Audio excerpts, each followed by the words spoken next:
15 Minutes with Marlon, trending news and headlines.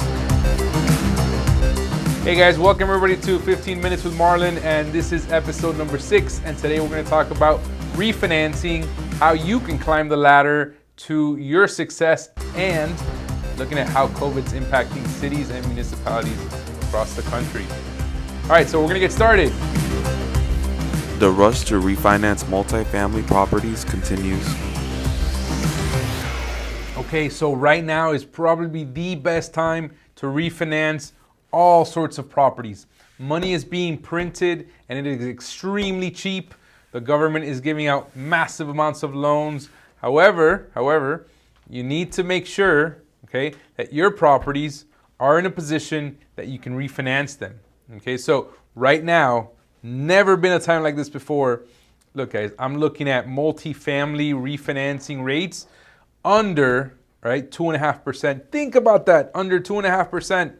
That is unheard of, right? I mean, back in the 80s, interest rates were like, I don't know, in the teens, right? Which is substantially many times higher. So right now, think about this. If you can lock in rates, whether that's to your personal home, whether that's multifamily real estate, kind of like this back here, right?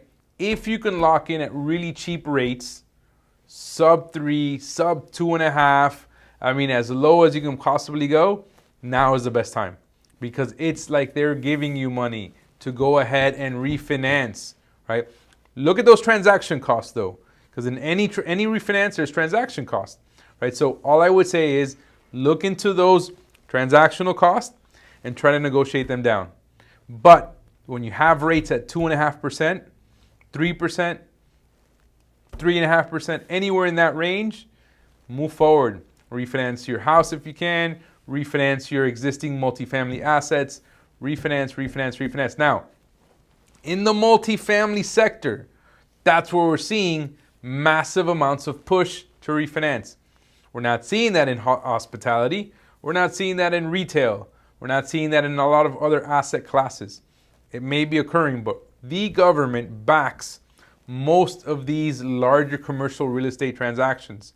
So when a lender goes in and says, we're going to loan you these funds to refinance your large commercial multifamily, the lender does the process, they service the loan, they are backed by the government through these agency programs. So think about this. If that's the case, right, and the government wants to support right now different housing programs, multifamily is the number one place to be in. By far, it is the number one place to be in. So when I look at refinancing options, you take a construction loan like the one that you see right behind me, the project right there, just finished. I'm going to cut over like in half, right, of the interest rate that's going to be paid. So simply put, when you see interest rates so low, go and refinance, right? Take advantage of that long term, right? Take advantage of interest rates that you can lock in for 5, 10, 15, or 20 years, right? So go ahead and do that, guys. And I guarantee you, you're going to be very happy 5, 10 years from now when you have really, really low interest rates. And then the government starts increasing rates, right, to prevent inflation. Pricey cities become cheaper, cheaper cities become costly. Yeah, we're seeing like a little bit of an inverse, right? So in the very dense urban cities, there is an exodus. People are starting to get out. Now, it doesn't mean everybody's leaving the urban cities. No one's, tons of people are moving, but no one's going to leave them empty. So like New York, Boston, Chicago, all these cities, they're still going to have people. But even if you see a percentage of those individuals leave and migrate into cities like Texas, Arizona, Florida, we're seeing that. We're hearing that, right? There's a migration to places like where I'm at in Miami-Dade, South Florida, places in Texas. So these cities start becoming more expensive, whereas the cities in the Northeast, which historically have been even, a lot more pricey, those start having less demand. It's all supply and demand, guys. If you have less demand, if less people want to live there, if you're following along the trends, and you see migration going somewhere else, then it just goes to reason that the other places are going to be a lot more, right? They're going to have a lot more influx of people. And just by that alone, prices will begin to rise because there's more demand for housing. There's more demand, for living space in those areas.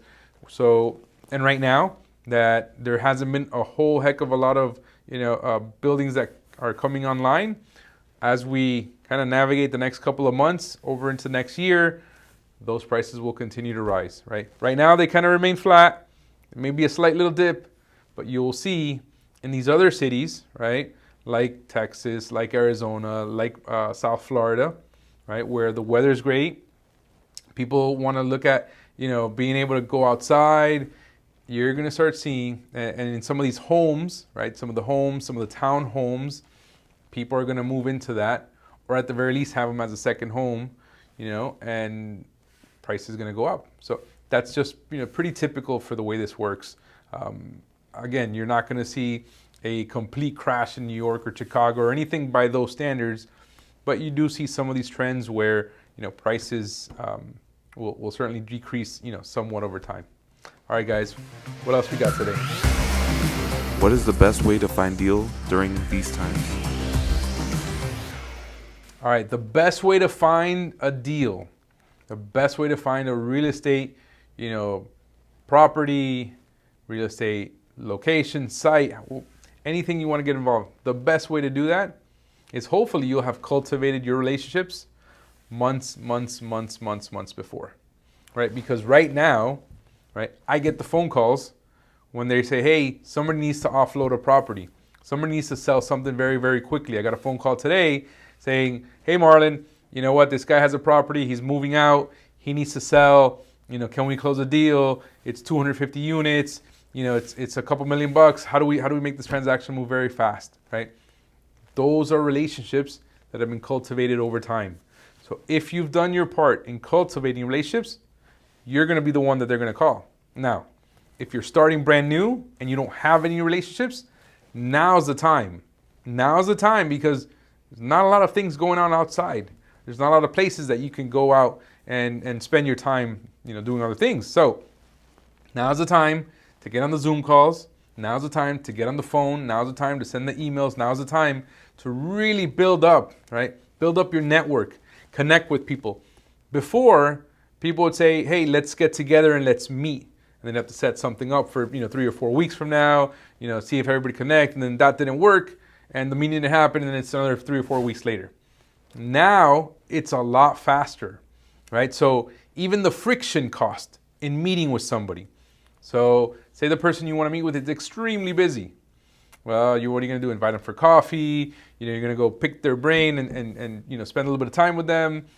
That was, even before that was difficult. Now, you're not going to spend a lot of time. Now, if you can get 5-10 minutes with somebody that's very busy, very focused on what they're doing, but you want to build these relationships, now's the time to do so. Bring some value, right?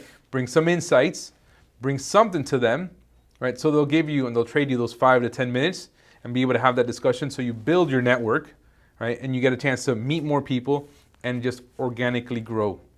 So that's the best way to do it. Now, specifically what you could do, obviously you can go online, look at all the different listing platforms that have, real estate for sale, right? Whether it's, single family homes, multifamily, dirt, whatever it is you want to get involved with, go out and look at all of those, right? All of the different listing platforms, and then just start calling all the brokers, right? All of them, every single one. You go out and you call every single one, you email every single one, you tell them exactly what it is that you're doing, what it is you want to accomplish, and how it is you guys can work together. You have to be able to communicate that. If you can't communicate that, at least send an email to try to break the ice, so that way, they'll connect with you. I guarantee you, if they're very busy, if they're very active, they may not respond to you right away. So you got to be persistent and you got to continue until you get through.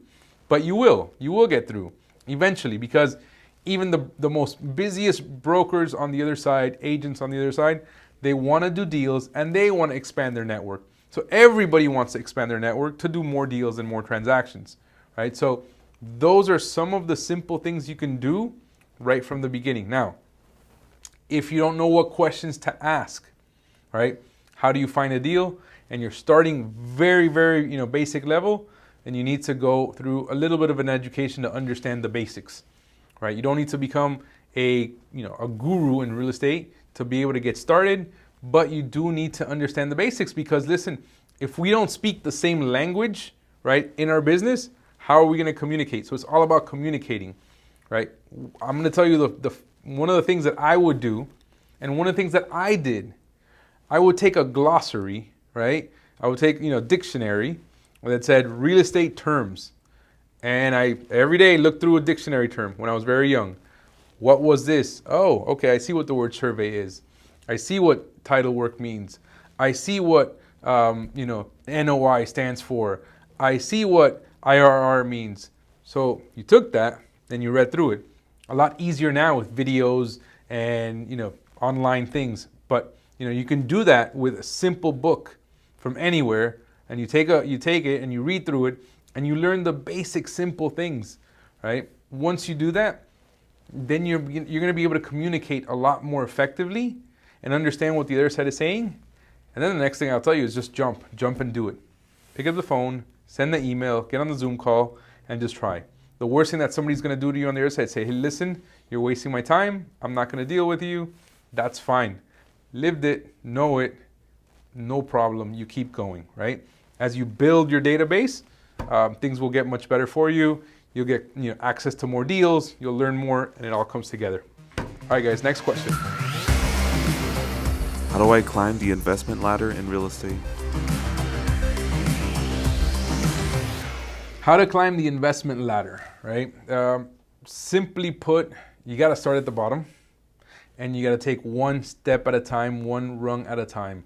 You have to learn the foundation, which is exactly what I was just talking about. Understand the foundation. Build relationships. Be transparent.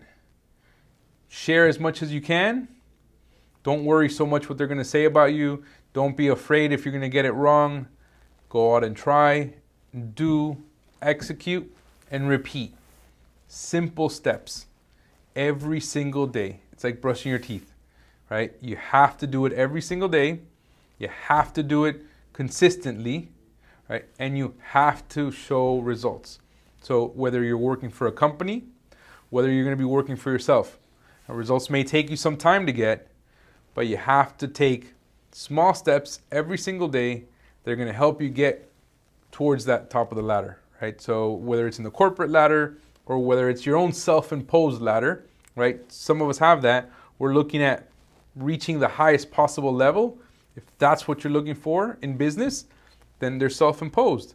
So then you have to find a way to do the things you need to do every single day to get closer. So I would say, obviously learning, gaining some knowledge in the industry, and then making relationships with people.